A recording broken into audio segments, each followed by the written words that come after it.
International avec vous, Caroline Noyer. Et ce matin, on parle de Donald Trump qui a annoncé, c'était hier, que les États-Unis allaient imposer des droits de douane de 25% à l'Inde. Il s'en prend aussi au lien économique de New Delhi avec la Russie. Donald Trump est un homme pressé, Erwan. Il n'a pas attendu donc la date butoir du 1er août pour faire ses annonces. 25% de droits de douane, donc vous l'avez dit, sur les produits made in India entrant sur le sol américain.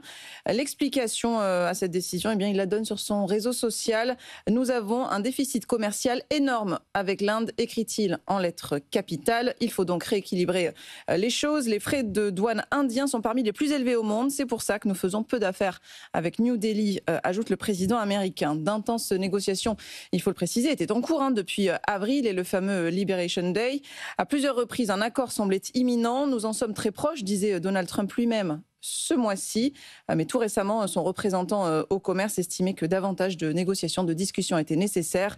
Les 25% de droits de douane, qui sont inférieurs d'1% à ceux annoncés initialement, devraient s'appliquer dès demain. Ça inquiète fortement les industriels. Absolument. Il juge la décision de Donald Trump profondément préoccupante et redoute des répercussions considérables sur l'économie indienne. Les États-Unis sont notre plus grand marché, représentant plus de 10 milliards de dollars d'exportation, soit près de 30% du commerce total de notre industrie. C'est ce que souligne le président du Conseil indien de la promotion des exportations de pierres précieuses et de bijoux.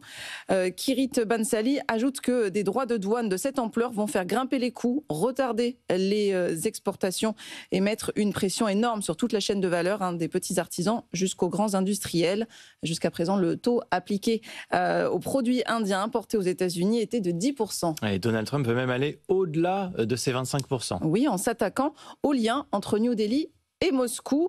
Les Indiens achètent toujours une majeure partie de leurs équipements militaires à la Russie et sont le plus grand acheteur d'énergie russe avec la Chine au moment où tout le monde veut que le Kremlin cesse son massacre en Ukraine. C'est ce que dit le président américain. Conséquence, l'Inde va se voir infliger une pénalité qui doit elle aussi entrer en vigueur demain. Alors par contre, on ne sait pas plus de choses concernant cette pénalité. On ne connaît pas son montant, on n'en connaît même pas la nature. Le président américain a donné 10 jours en début de semaine à Poutine avant d'imposer. C'est la menace des sanctions dites secondaires, sanctions censées notamment pénaliser les acheteurs de pétrole russe. Delhi est d'ores et déjà sanctionné. L'annonce de Donald Trump qui complique donc encore davantage les perspectives d'un accord commercial. Un accord commercial plus large dans le premier volet devait être finalisé d'ici octobre. Une délégation de négociateurs américains devait même se rendre en Inde durant la deuxième quinzaine d'août. Le déplacement est-il maintenu ? On l'ignore.